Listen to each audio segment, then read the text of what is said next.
Mega Noticias con Paco Ramírez.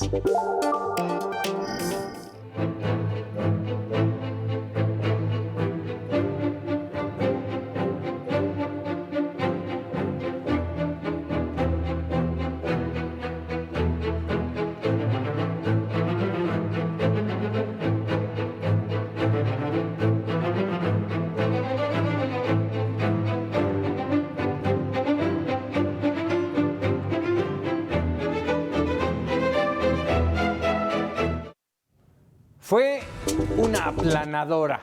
Morena arrasó prácticamente con todo, presidencia, Congreso, 7 de 9 gubernaturas, algunas incluso pese a los escándalos y las denuncias. Pero bien, la verdad, la maquinaria como en los mejores tiempos del PRI, aquellos de carro completo, y la oposición, bueno, ni qué decir, sigue ciega, sin entender, absorta en los intereses de sus líderes.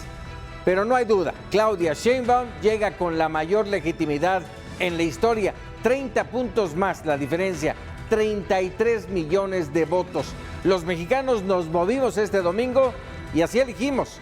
Será la primera mujer presidenta de México. Dijo que gobernará para todos y esperamos que así sea. México urge de reconciliación, de crecimiento, de paz. Son muchos los pendientes y los retos, y queremos confiar que todo empezará a caminar en favor de México. Vámonos con los datos duros del PREP. Abel Martínez con la actualización.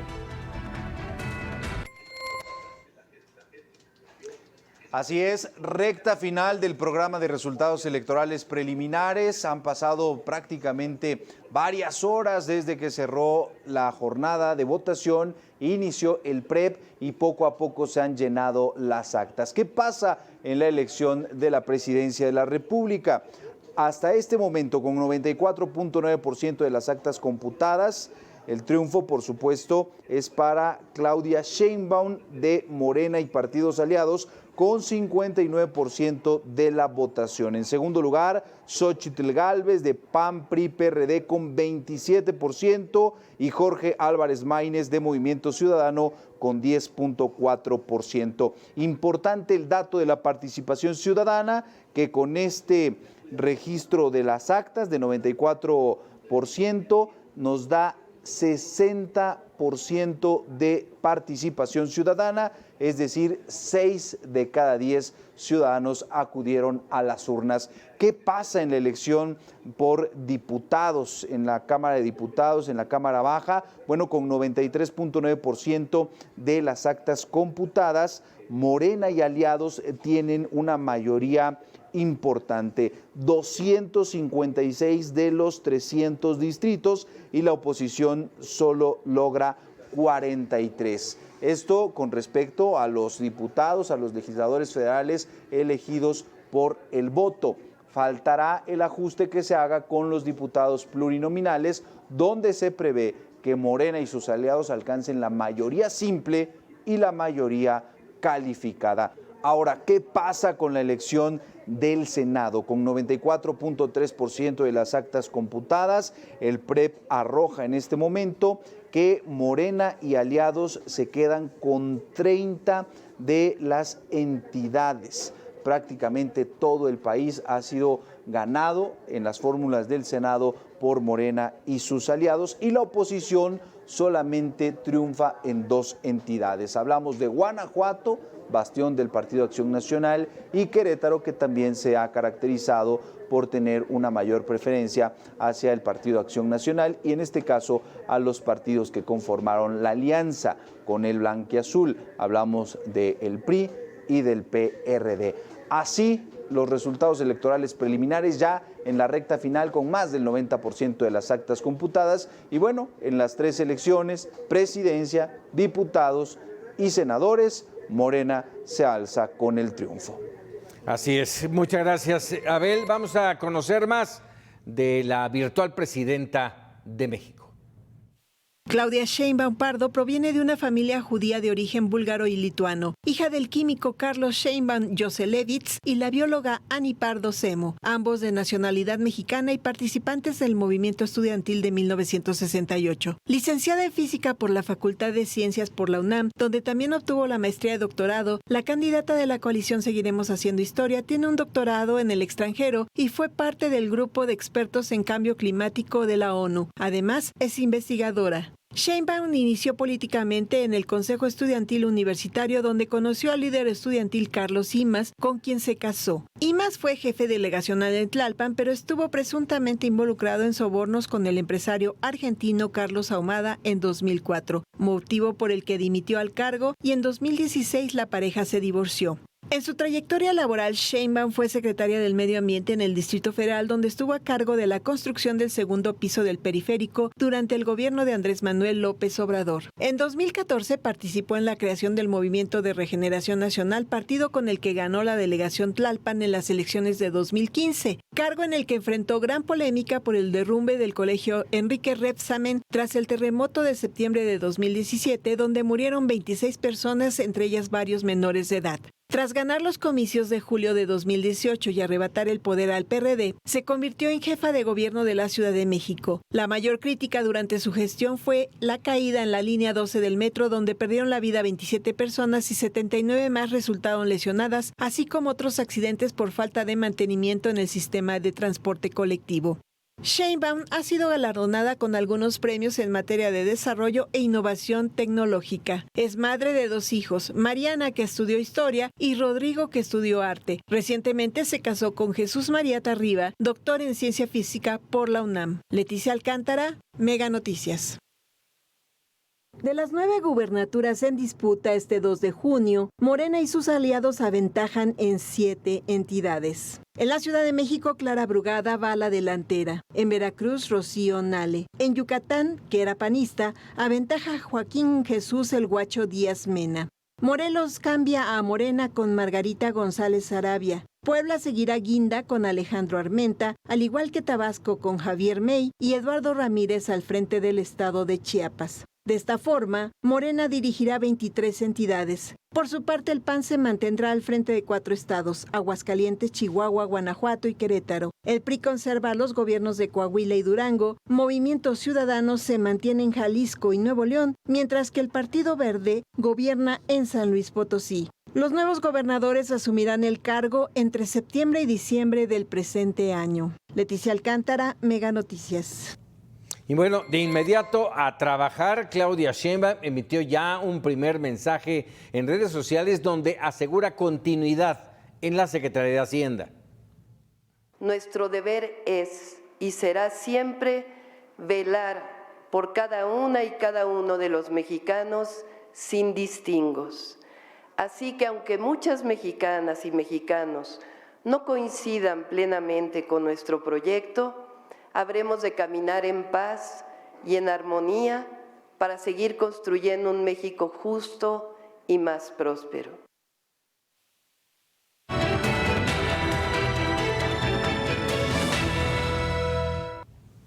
Ya estamos de regreso. Déjeme rápidamente mencionarle, porque le decía yo que dio en redes sociales la continuidad, asegurar la continuidad en la Secretaría de Hacienda. Dice así el mensaje de Claudia Sheinbaum. Quiero en particular agradecer al doctor Rogelio Ramírez de la O por aceptar continuar al frente de la Secretaría de Hacienda y Crédito Público. Es un hombre con gran reconocimiento nacional e internacional que ha dado certeza en el buen manejo financiero y económica. Primeras decisiones que va tomando la virtual presidenta de México. Y bueno, por ello justamente establecemos comunicación con Luis Carlos Ugalde, director general de Integral y Consultores.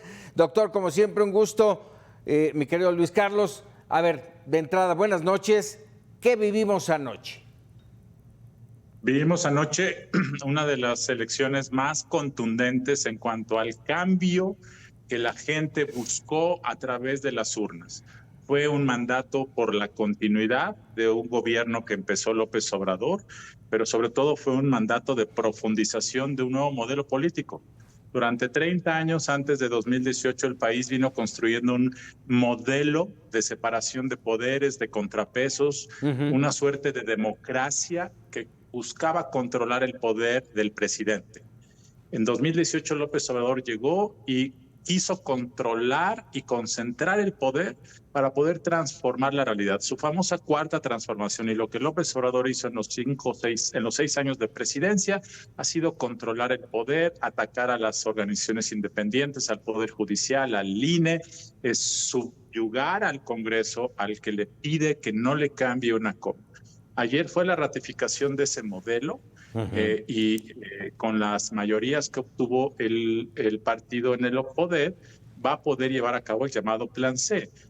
Tengo que decir que fue un mandato claro, de origen democrático, sin duda, en el contexto de una elección que fue muy inequitativa también, muy violenta, como tú y yo lo hemos platicado aquí, pero finalmente hay un mandato que nunca había habido de una elección donde la presidenta gana con la votación más alta que ha habido, con 30 puntos de diferencia respecto al segundo lugar, Paco. Es correcto. A ver, entonces este eslogan de todo Morena llegó a su destino.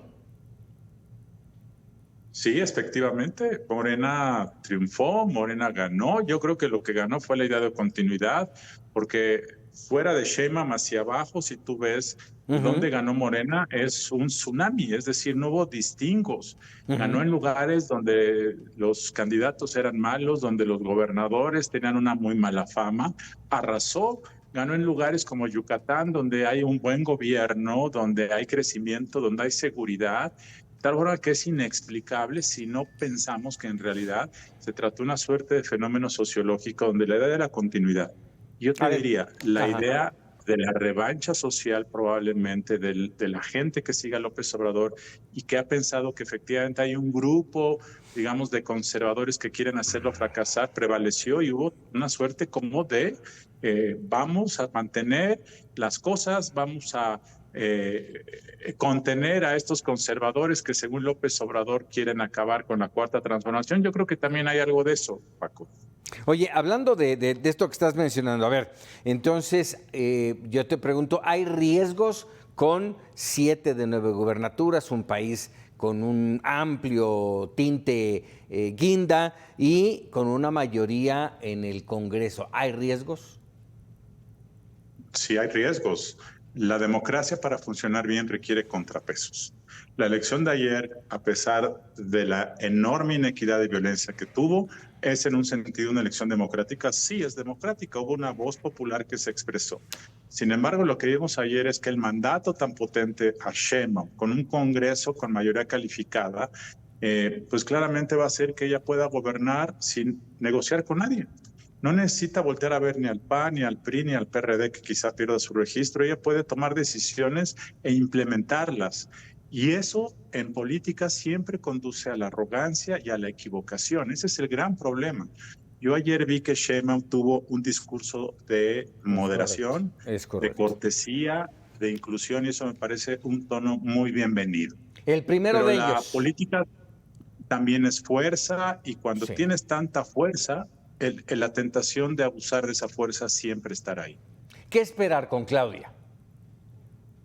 ¿Qué esperar con Claudia? Yo creo que va a tener un gobierno más de expertos que de activistas como López Obrador. Yo creo que su proceso de toma de decisiones va a ser más ordenado, más basado en la evidencia. Eso me parece positivo. Yo creo que ella tiene menos tendencias al populismo. No es su formación, ella es una científica. Sin embargo, es parte de un movimiento. Y como parte de ese movimiento, que además es un movimiento muy poderoso, creo que ella va a profundizar todo el modelo de López Obrador. Y eso significa el tema de que la Suprema Corte dejará de ser un contrapeso, que probablemente el INE lo cambien como lo conocemos y deje de tener la independencia que hoy tiene, que quizá continúe con la desaparición de los órganos reguladores. Todos esos son los problemas. En un sentido, en Integralia hemos llamado esto un modelo de neoliberalismo autoritario. ¿Qué es el neoliberalismo autoritario? Es un modelo de economía abierta con política cerrada. Y esta combinación de que la economía funciona, las empresas hacen dinero, hay inversión privada, pero en política se cierran las llaves de la apertura, de la competencia, de los controles. Eso es probablemente el modelo hacia donde va a caminar México en los próximos años. ¿Regresaremos a la esfera internacional? En el tema internacional, Paco. Sí. ¿Regresaremos? Pues depende qué ocurra en la elección de Estados Unidos, depende de qué pase, si gana o no gana Trump. Creo yo que finalmente pues una elección tan contundente como esta ha sido reconocida por los países del mundo. Y creo yo que si Trump gana en Estados Unidos va a haber una situación muy difícil para México. Esperemos ver qué pasa. Luis Carlos Ugalde, te agradezco enorme como siempre estos minutos para Mega Noticias. Gracias, Paco. Buenas noches. Un abrazo.